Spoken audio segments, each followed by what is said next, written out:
Hello and welcome to the Catch a Lift Coaches Corner. I'm Cal lead coach Melissa, and this week I'm excited to welcome Kaylee Nassiri to the show. Kaylee is the head of our vet outreach program at Catch a Lift, as well as the producer of the Coaches Corner podcast.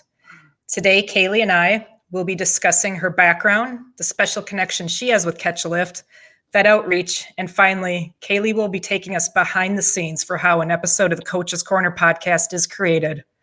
Welcome to this week's episode of Coaches Corner. Kaylee, welcome. Thanks for being here with us today. So weird to be on this side of the screen. Normally, when you guys are preparing, I'm like the creeper in the YouTube studio. Just totally. Yes. A little weird to be on the side, but thank you for having me. Oh, we're so excited to have you. And yeah, we've still got chat going today, guys. So make sure you send any questions you have, type them to Henry in the YouTube chat, and we'll get them to Kaylee. All right, so there's a lot we want to talk about today, Kaylee. Why don't we start with you just giving us a little background about yourself and, how you came to be here? Totally. So as you guys know, I'm Kaylee. I am the head of the vet outreach program here at Catch a Lift. Also have the privilege of working on the podcast with Melissa. I'm originally from Baltimore, Maryland, but I actually live out in Missoula, Montana. I've been out here for about 5 years. I got my undergrad and master's from the University of Montana. And then during COVID, when there's so much uncertainty in the world, I was really privileged to have the opportunity to join the team. And so it's been about 8 months, and it's been really, really great and really wonderful to work with all the veterans and members in our program. That's awesome, Kaylee. So I want to step back a minute. You're out in Montana, and I'm always so envious of hearing that. I love that state so much. Mm-hmm. Tell us a little bit about how you ended up in Montana and what's kind of held you there too. Totally. I'm sure we'll talk about this later today, but, at a young age, I was inspired by my uncle's free will, to live his life and follow his passions. And that led me to doing the same. And that passion was education for me. So Montana really sparked my interest for the mountains, but I moved out here to attend, the University of Montana in 2015. And then I stayed right after to get my master's. And now I'm here because, well, quite frankly, the Rockies have my heart. So being outdoors has been a really wonderful outlet for me. And I rescued a dog out here, as you guys all know, because I never shut up about it. And I love it out here. I'm really, really fortunate to have the opportunity to, recreate and clear my mind in the beautiful outdoors. Absolutely. And Kaylee, just here, about a year ago, you finished up your master's. Is that correct? Yep. I got my master's in May of 2020 from the University of Montana in political science, international relations, and comparative government, which is a mouthful. And I have always been really, really interested in political science. Didn't really plan to take the nonprofit route, but there's a lot of crossover in what I do today and what I've studied. And I was just always sparked to, had that passion to study government and political science from a young age from my father. And I've been so fortunate in how that's played out for me. That's wonderful. Yeah. I want to ask you too about that. Looking back, you're about a year removed now, and what a crazy kind of year it's been with just COVID and all the craziness. But looking back, what does it mean to you now to sit here and, know you earned that master's degree? Looking back, what does that mean to you? Yeah, it means everything to me. Education for me was an escape. And that was, when I was a young age and found out that my uncle's life insurance money was going to help me pursue an education, I kind of just put my head down from there and studied and knew that could be, the potential opening for a really great opportunity for me. So, to get my master's, to have it all said and done in the times of COVID was a humbling experience for me, absolutely. But it also just kind of taught me, right, the darkest days really, really have nothing to the light ones. And I just kind of realized that, as long as I get up in the morning and I try my hardest and I work towards a goal, as we were talking about last week in the episode, anything can happen, right? And so I wasn't a strong academic student in my younger years until late high school, when I realized that, there's such strength and power and knowledge. And so once I figured that out, I kept my head down, and I'm so fortunate to hold that degree. But more than anything, my master's degree, just taught me that I can achieve anything as long as I work hard enough. And that I'm just so privileged and fortunate to have the opportunity of higher education. That is wonderful. Thank you for sharing that with us, Kaylee. Thank you. Let's transition here and talk a bit about Catch a Lift. And, we would all like to hear about the work you do at Catch a Lift. You wear various hats here. And so this is not only kind of behind the scenes coach's corner, it's also like just behind the scenes Kale and a lot of our different programs you have your hands in. Talk to us about that. Yeah, absolutely. So when I was brought on, it was a very, difficult position to hold just because our veterans were, most of them were on hold, right? They weren't in the gyms. They didn't have access to the gyms. The gyms were closed. And quite frankly, we didn't really have much information about what the future had entailed for when gyms would open. So right, absolutely.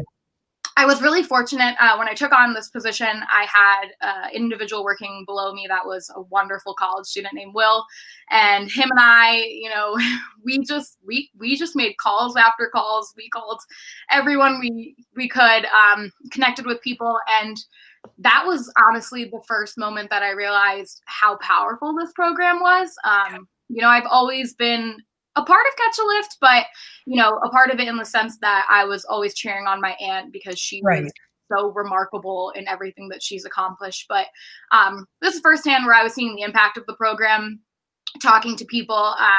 And so me personally, I'm a very, I'm a very big extrovert. I love talking to people. So it was really wonderful to connect with people. So right off the bat, we were making calls to everyone, whether they had received home equipment or they were on a wait list or they were also, on hold because the gym membership was currently on hold.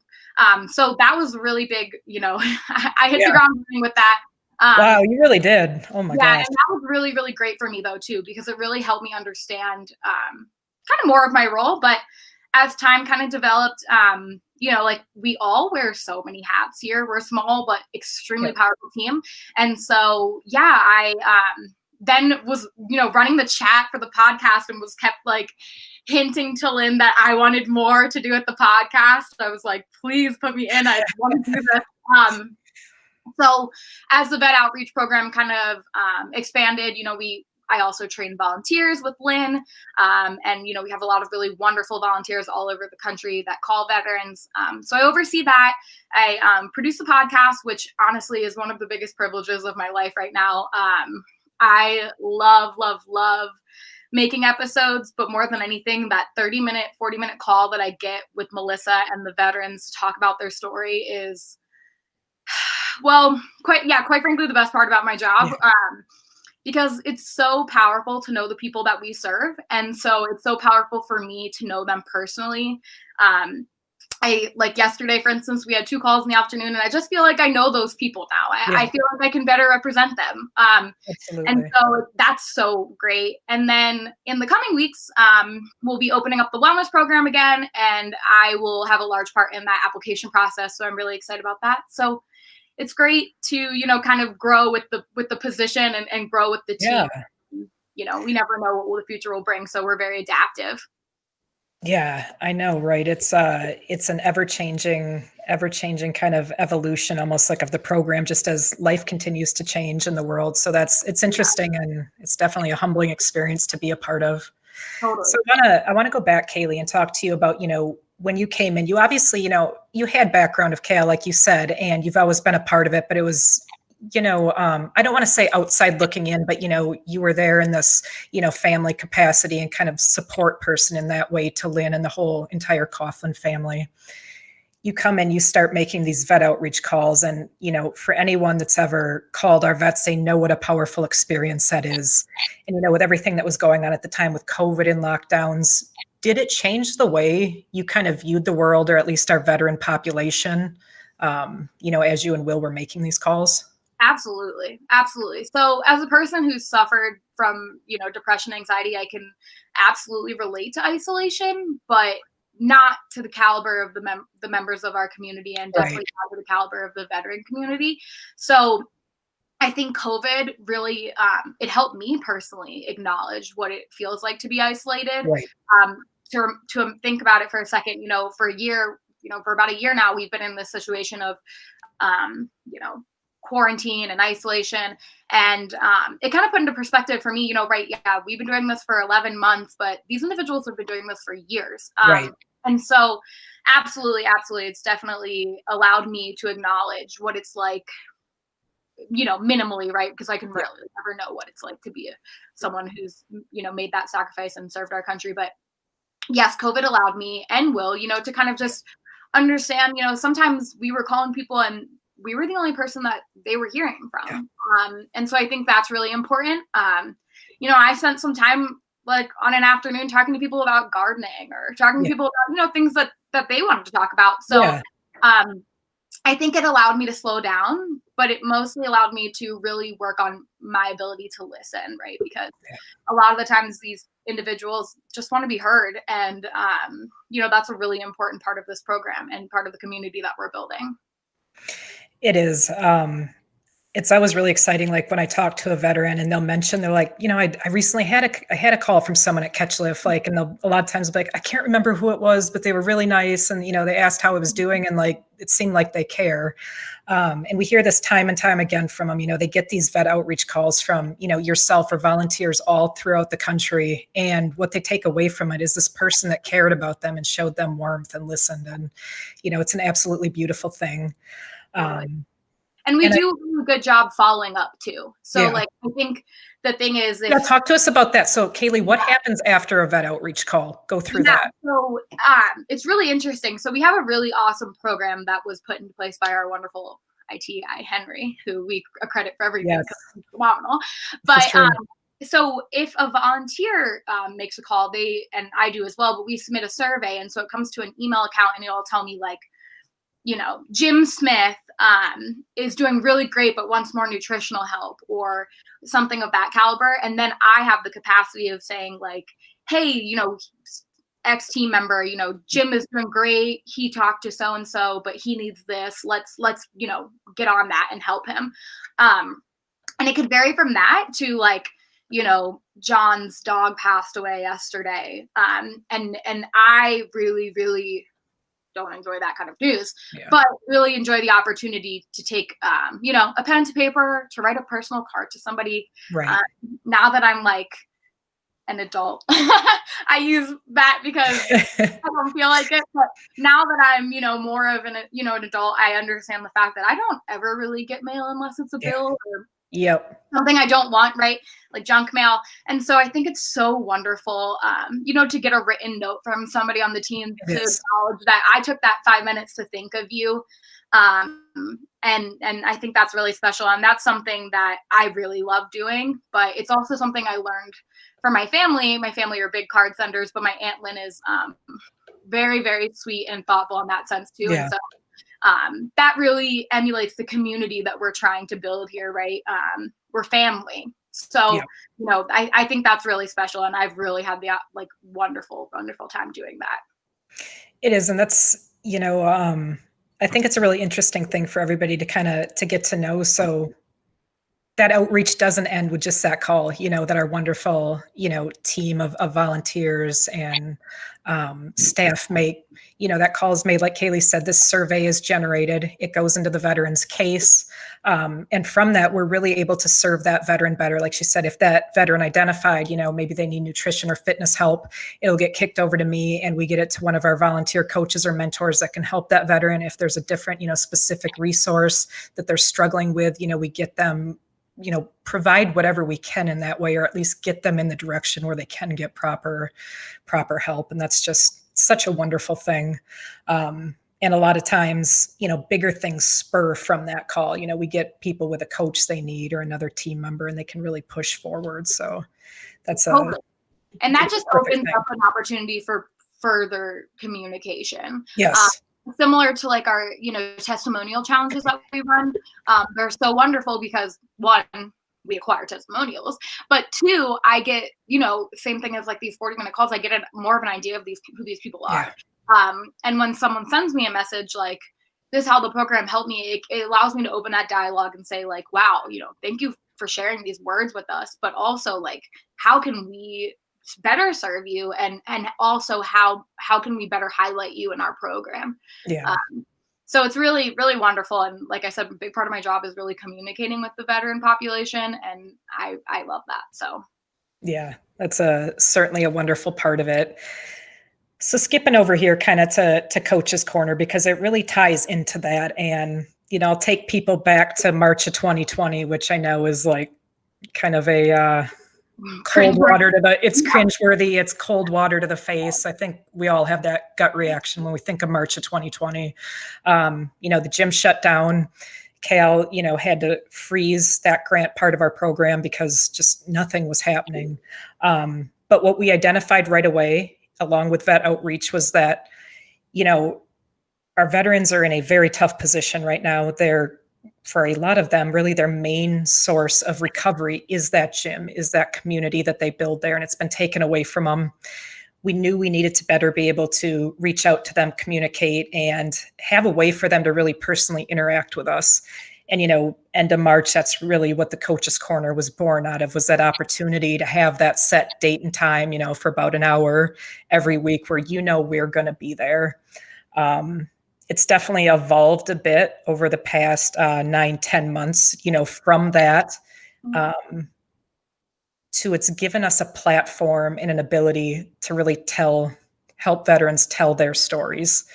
Kaylee, why don't you talk to us about Coach's Corner and how you've seen it changed, how we produce an episode, what it takes to make this happen, and the impact it's having? I'd love to. So the first thing I want to say is it is a privilege, right, for me to work alongside Melissa every day. She is a rock star, and just one of the most consistent, parts of my day. And I thank you. So, so, the podcast has totally evolved over time. But same thing as us, wears different hats.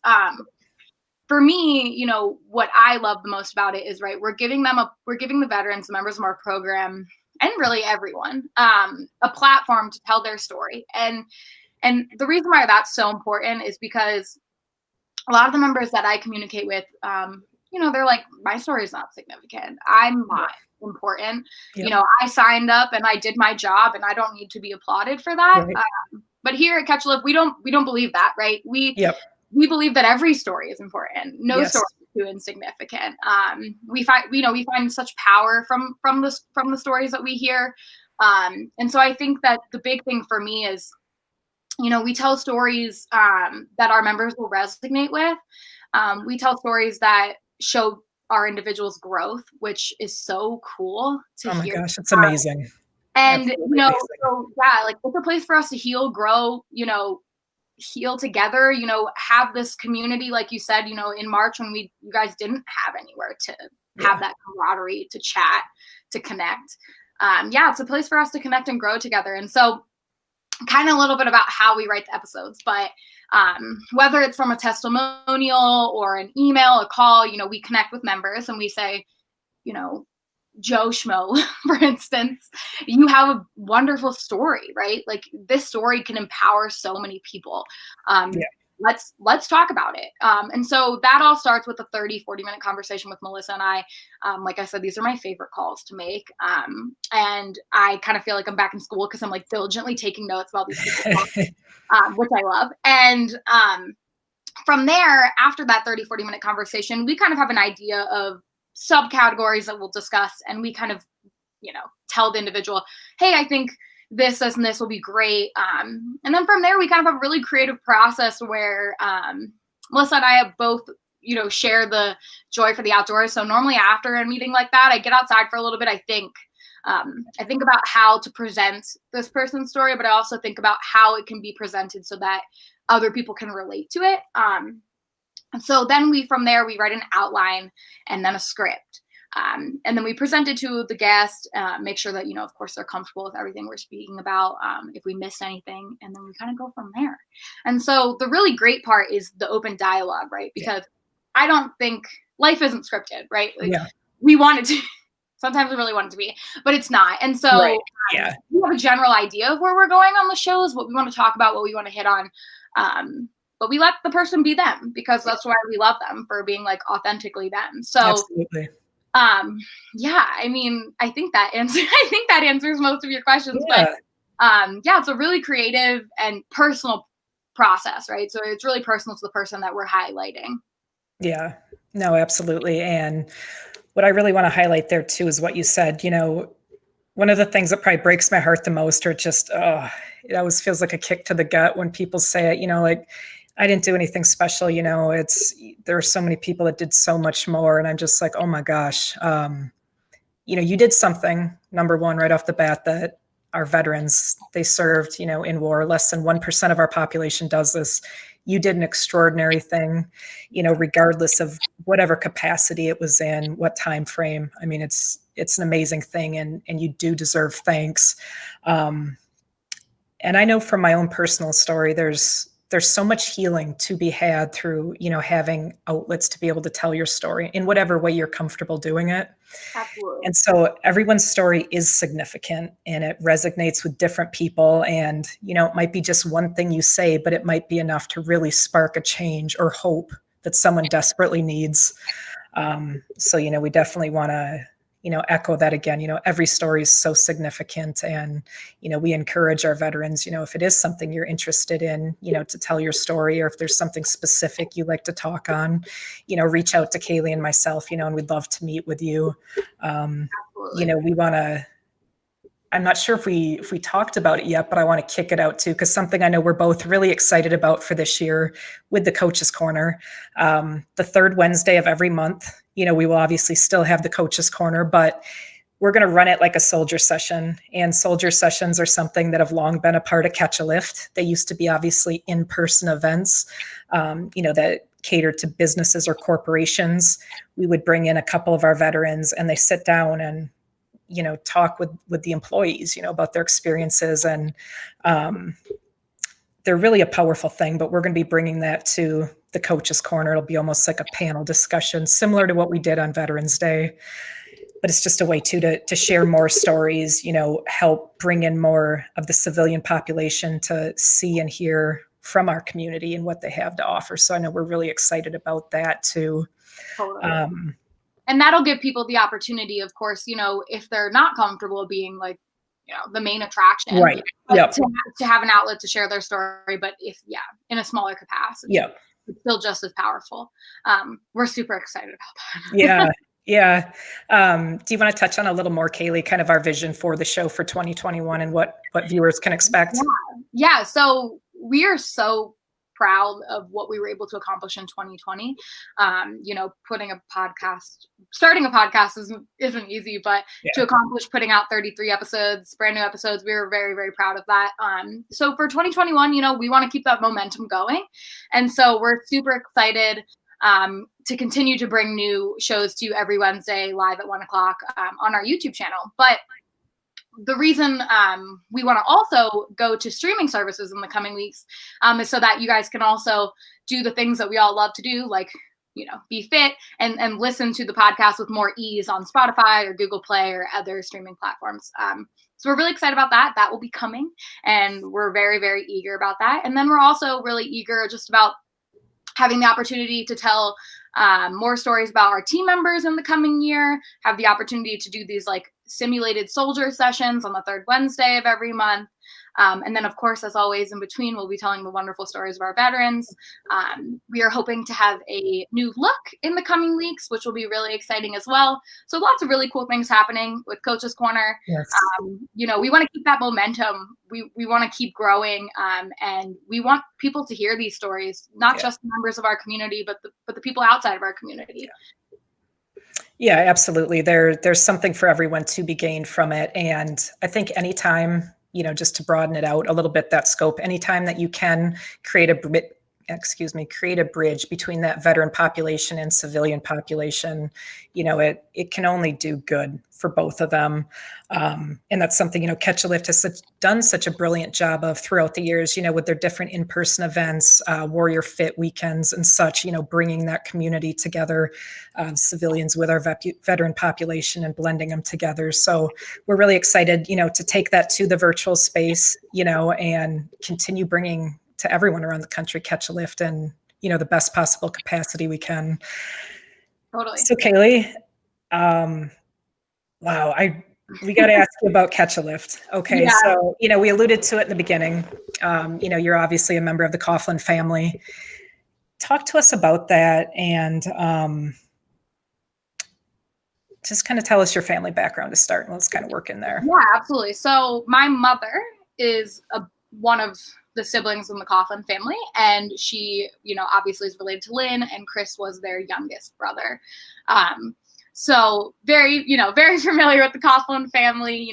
Dave and Tony are my grandparents. I have the privilege of working with Lynn, who is my aunt, who is a remarkable individual. And then we also, we say we're family oriented, but we really mean it. We're family, yeah, literally, and we also, derive that family community. But also my sister Jessica is also on the team, so that's really wonderful, right? So I did a little bit of nonprofit work in college, and I was very, very, very impacted by it, but it was environmental nonprofit work. Okay. So it's very different, right? I had the opportunity to go to Pendleton with Cal in January of last year, so just about a year ago. And this was the first time that I kind of had a aha moment where I was like, I know why this means something to me, right? But it's so much greater than just the story of my Uncle Chris at this point, which brings more passion and drive to my life, right? Obviously, carrying on his legacy in such a remarkable way is humbling and a testament to how much of a wonderful person my aunt is.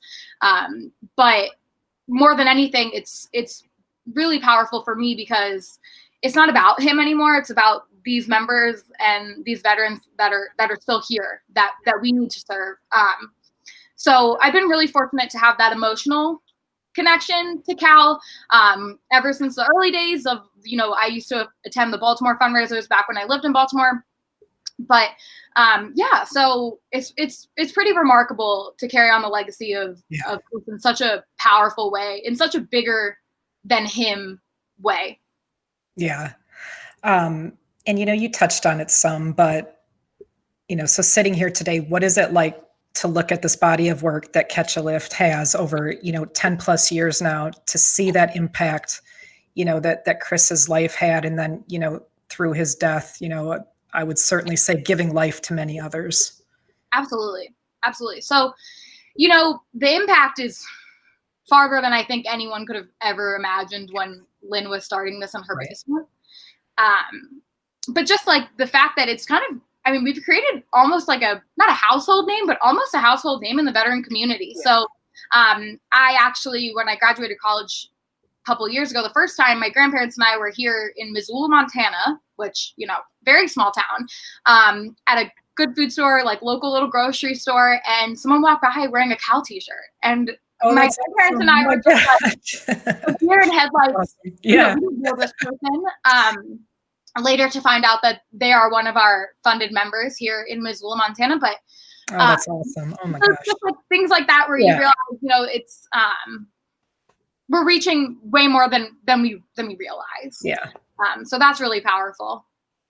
Oh, that's so awesome. That's so awesome to hear. Looking back, at your time with Chris, what's the most memorable thing about him, that you still think to, and that really leaves you inspired on a daily basis to do what you do in life? Yeah. So I hope I don't get emotional. My Uncle Chris, and everyone I sure will attest to this, but like I said, free spirit, free will, lived his life however he wanted, and saw what he wanted, did what he wanted, studied what he wanted. And that was very, very inspiring for me as an adolescent. But prior to my uncle passing away, he sent me a birthday card. I think it was in the month of April, and my birthday's in February, but he was like, this is for the birthday I missed. And I will remember these words in this card for the rest of my life. But he said something along the lines of whenever I hear things about you from Aunt Lynn, they're always so cool. And then after that, he wrote, whatever you do, keep up the passion, because without it, life is boring. And I might have been 12 or 13 at the time. Oh my gosh. So I took the $20 out of the card, and I put the card in a basket where I collected all cards, which to this day, I literally have every card anyone's ever sent me. So a little crazy. But the morning after he passed away, my mother came into my room and told me the first thing I did was dig in that box because I knew there was something in there that I wanted to read again. Yes. And, I don't think he knew that those would be, the last words that I had from him. Right. But, I decided at like 13 that I was going to live my entire life by these words, right? Keep up the passion. Without it, life's boring. At the 10-year anniversary, against my dad's happiness, I tattooed it on my body and was like, this is my life. I'm going to follow passion wherever it takes me. And that's exactly what I've done.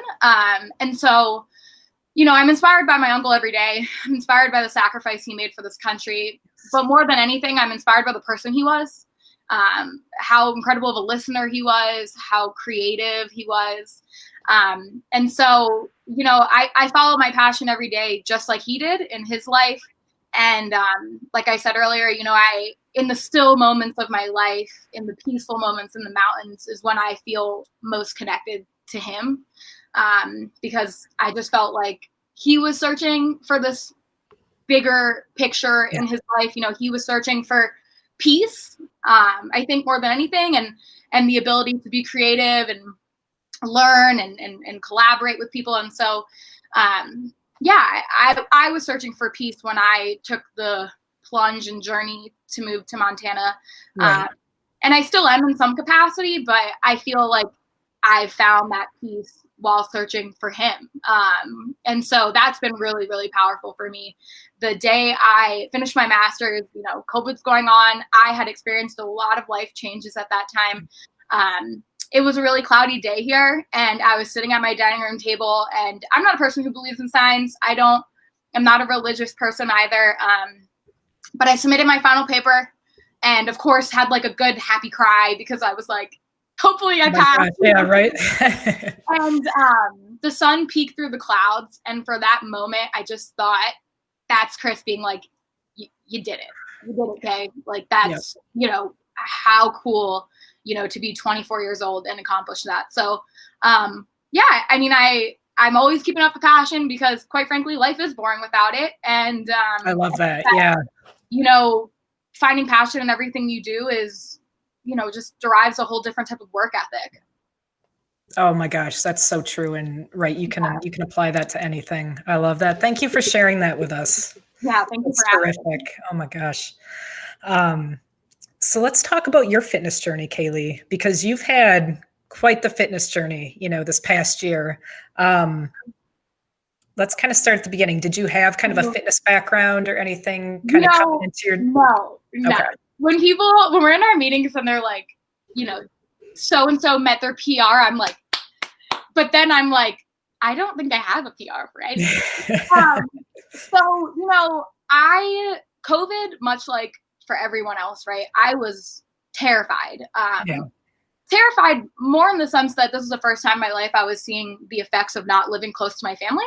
So I was like, oh goodness, like no one's coming to save me. Right. Yeah. South here.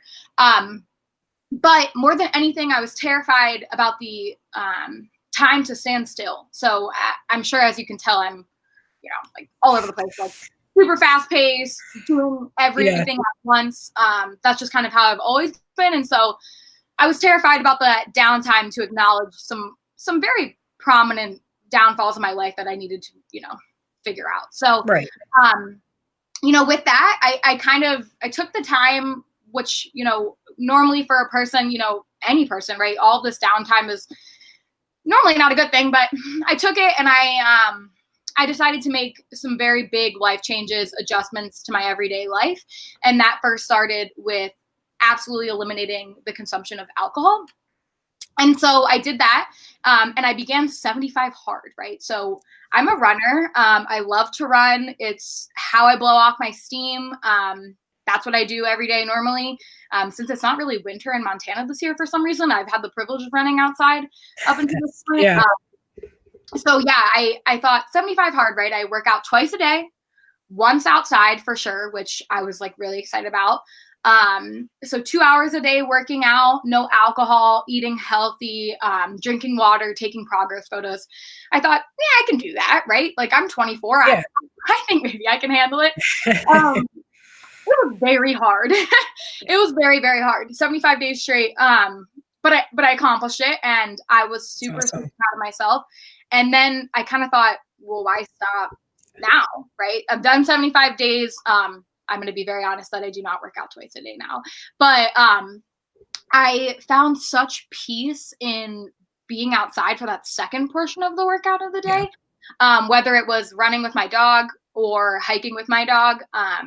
And so I kind of got addicted to that feeling. And I was finally starting to understand what all the hype was, right, about fitness, because as a person who struggles with, some mental illness, I knew that, working out would release endorphins and benefit me.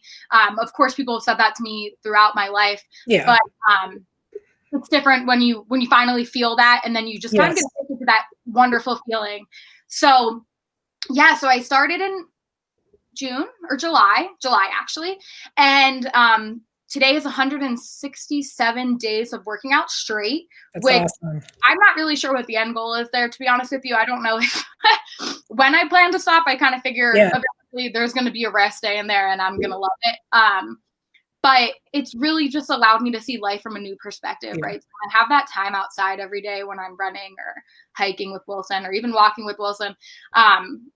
I have time to evaluate my goals. I have time to kind of like give myself a mental pep talk about the week and what I need to accomplish and what I need to work on and what I should be proud of. And it kind of opened up this whole outlet for me that I never even really knew about. Not only has it had incredible effects for my dog, who has lost 11 pounds because I was feeding him a little too much cheese, but also myself. I wasn't really doing it in the sense to lose weight, but to gain perspective and confidence. And so I was really, really, really shocked when I finally purchased a scale and realized that I had lost about 25 pounds in the last few months. And really just lighter. Yeah. Just lighter because I found an outlet to handle my life stress that I never had before. Oh, that's terrific. Congratulations on that. Not only starting that journey, but, keeping it going the way you have. It's just absolutely terrific to see. Talk to us a little bit, and you talked about it some, how being in Montana and just having, it's more than just scenery, but just being in Montana in the outdoors, how that's contributed to this fitness success the past few months. Absolutely. So when you run in a place like Montana, right, you are like, I'm in the Rockies in a small little valley. And that valley, gives me a whole ton of perspective. But more than anything, right, if I'm up on top of, I tend to run Waterworks, which is really close to my house. But if I'm on top of Waterworks in the morning, I'm so small. Like me as a person, my being, I'm, first of all, I'm 5'3", so I'm small regardless. But I'm like very small in perspective to the world. And that kind of just gives me an opportunity to take a step back and be like, nothing I'm worried about is that big, right? And everything, even though I'm not a religious person, I'm like, this is all bigger than me. Yeah. Right? And what is my role in this world, which is a big question to consider. But I constantly think to myself, like, how can I help other people? And why was I brought here? And, what can I do? What is my real task in life? And so it really opens up this opportunity for bigger questions, way bigger questions than I've ever considered as an adolescent, that I've just started to consider, as a young adult. So lots of perspective in the mountains, but a lot of peace, right? It's quiet. Yeah. I am slightly addicted to watching my dog have that uncanny happiness of I am too. Honestly, I am too. That is terrific. I read an article the other day that said, when you're a pet owner, you live for those moments, because if you can give your pet that for 40 minutes a day, hour a day, whatever it is, why wouldn't you? Right. Yeah. And so not only am I giving it to him, but I'm giving it to myself. So that's just been remarkable for me. Yeah, that's terrific. Pets are such a great addition to your, like, just not only fitness, but just a healthy life. I mean, to get Yeah, you out, get you moving, that's terrific. absolutely. They hold me totally accountable. Yes, they do. Regardless if I'm having a horrible day or not, it doesn't matter to him. He still needs what he needs. Yeah. And I think about my dog as a child, as everyone knows. I'm always like, "Where's my son?" So Yeah.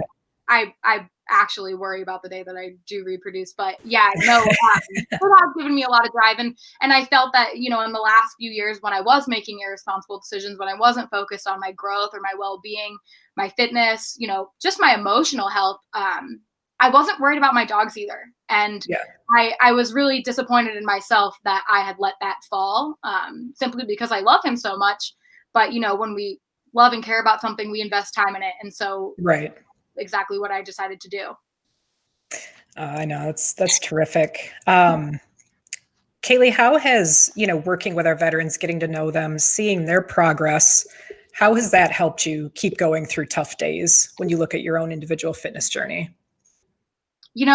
I've quite frankly learned that I have literally no excuses when I talk to the veterans, whether they be physically impaired or, have a physical disability or suffer from any type of mental problem, whether it be PTSD or whatever. Uh, Right. I have no excuse. I personally found that these people inspire me to lengths that I could truly not even find words for. But if an individual who is an amputee can go to the gym for an hour a day, finding and making their own adaptive workouts, then there is absolutely no excuse for me, who is fully capable of doing so. Right. So I've taken a lot of perspective like that. But also, even so, I relate a lot to our veterans who, suffered from PTSD, depression, alcohol addiction, whatever that be, because I find, I personally can relate to how hard it is to come out of a mental illness, and to find perspective and to see Right. light. I think finding that light, right, that there is light at the end of the tunnel, is something that inspires me every day. And yesterday we had a conversation Absolutely. with a veteran who, quite frankly, blew my mind with his academic intellect, his ability to have a career, his ability to transition to civilian life, while all of that's going on. So quite frankly, they allow me to think of the perspective that I have no excuse to Yeah. not do things that I've set out for myself. Absolutely. Absolutely. I couldn't agree with that more. We do have a question, Kaylee, from the chat box. So Eugene asks, hey, Eugene, he's wondering if when you outreach to vets, how many times during the year would you call that same veteran, like during that time frame, or kind of how does that work with Yeah, that's a contacts? really great question. So we kind of have a 3 rule. So we try a veteran 3 times. So if I like assign a veteran to a volunteer person and they call them 3 times and they can't get in touch with them, that's when I follow up again. As far as like how often we follow up with a certain individual, I think it's on, base of need. So if I talk to, John Smith and he's doing great and doesn't seem like he really wants to talk to me, he's not benefiting from this conversation. I'll put that in the notes and I'll know that. And next time around, maybe I'll give him a call, but maybe I'll say this time, John doesn't need to call from us. He's doing fine. So basically on need, I hope that, once I get a little bit more familiar with my position and we kind of grow and have maybe more of a team, it would be more quarterly. But with COVID, we just kept calling. Yeah. Quite frankly, if I didn't get in touch with somebody, I just kept calling. But I hope that, once we kind of have a little bit more of direction on how things will progress for us in this coming year, I hope that it'll be more quarterly. But based on the need and based on how the volunteer felt or our team member felt about what that individual needed. Right. Thanks, Kaylee. Yeah. And I've got one final question that I want to ask you too. Kaylee, what does it mean to you to be Cal Strong? Yeah, that's a big question. Yeah, that's a big one, right? Right. I know you told me to be prepared for this, but it's still, to be Cal Strong is to be strong of to have the same strength as these people who have defended our country, in my mind, to have the strength of our nation's heroes, right? Like, there's, that's what Cal is. That's what we embody. So that's what it means to be Cal Strong to me. It's to hold the strength of our nation's heroes and to carry it into what we do every day. And so Melissa and I oftentimes, say, like, the train's moving and we got more people to help. There's more people out here that need our help. There's more people who want to tell their story. There's more people who need a call or an email or a text. And so we're all being Cal Strong in the sense that we're on to that next person. We're continuing our mission. We're going to get to as many people as humanly possible. And so it's a privilege, it's a privilege to say we're Cal Strong, because Cal is something that's built. And when I say we, I mean Lynn has built, she's built something that has strength, right? Strength in numbers and strength in the mission. So privilege to say Cal Strong, but everyone here at Catch a Lift is certainly Cal Strong by the people that we represent and work for. Yeah. Absolutely. I couldn't agree with that more myself, Kaylee. Thank you. Yeah, absolutely. And thank you so much for your time today and coming on. It was just terrific. And it's good to have you on here where everybody can see you. So thank you. I'll see you all guys in the chat next week. Yes. Yeah, we'll have Kate. Don't worry. We'll have Kaylee back in the chat box. I'll be back in the chat. Don't worry. Yeah. All right. That's it for this week's episode of Coach's Corner. We will be back next Wednesday with another new episode. Huge thank you to Kaylee today for coming on. Thank you for sharing your light with us and your story. It truly means a lot. I know our veterans got a lot out of that too, and everyone listening. So thank you. Thank you to ClearBridge for your continued support of all things Catch a Lift. Huge thank you to Lynn Coughlin, Henry Pomper, Kaylee Nassiri for all the work you do for this podcast and continuing to make it possible. And we also always want to thank the entire Cal team. I want to give a big personal thank you to Tyler Gant for all those months ago helping us kick the podcast off. Tyler was with us the first 10 episodes, and we certainly appreciate that contribution to help, get this podcast rolling and reach more veteran members. If there are any veteran members that would like to join Kaylee and I after the show for some more open discussion, just leave your name in the chat box and we get you guys a link.